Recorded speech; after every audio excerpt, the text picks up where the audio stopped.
Hi friends అందరికీ. నేనైతే బయట వర్షం పడుతుంది కదా! స్పైసీగా ఏమన్నా తినాలనిపించి ఇలా ఎగ్ ఫ్రైడ్ రైస్ అయితే చేసుకుంటున్నాను. దానికోసం ముందుగా ప్యాన్ పెట్టుకొని అందులో కొంచెం ఆయిల్ వేసి కట్ చేసిన ఉల్లిపాయ ముక్కలు, కట్ చేసిన టమాటా ముక్కలు కూడా వేసి కాసేపు ఫ్రై చేసుకున్న తర్వాత ఇందులో కొంచెం పసుపు, కట్ చేసిన పచ్చిమిర్చి కూడా వేసి సాఫ్ట్‌గా అయ్యేంత వరకు కలుపుకోవాలి. ఇప్పుడు ఒక బౌల్ తీసుకొని అందులో 3 ఎగ్స్ అయితే బీట్ చేసి వేసుకోవాలి. ఇప్పుడు ఇందులో కొంచెం సాల్టు, కొంచెం మిరియాల పొడి గూడా వేసుకొని బాగా మెల్ట్ చేసుకోవాలి.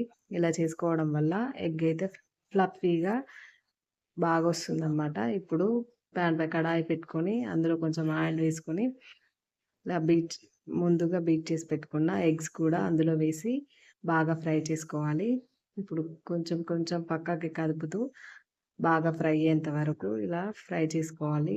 గ్యాస్‌ని లో ఫ్లేమ్‌లో పెట్టుకొని బ్రౌన్ కలర్ వచ్చేంత వరకు బాగా ఫ్రై చేసుకున్న తర్వాత పక్కకు పెట్టుకోవాలి. ఇప్పుడు ముందుగా పెట్టుకున్న టమాటా ముక్కలు, ఉల్లిపాయ ముక్కలు కూడా సాఫ్ట్‌గా అయిపోయాయి గదా!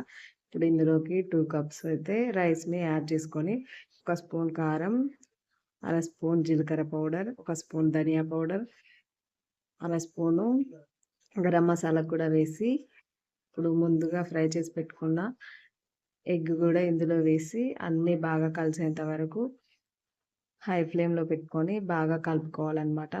నాకైతే ఈ ఫ్రైడ్ రైస్ చేసుకుంటుంటే ఒక సామెత అయితే గుర్తొచ్చిందనమాట.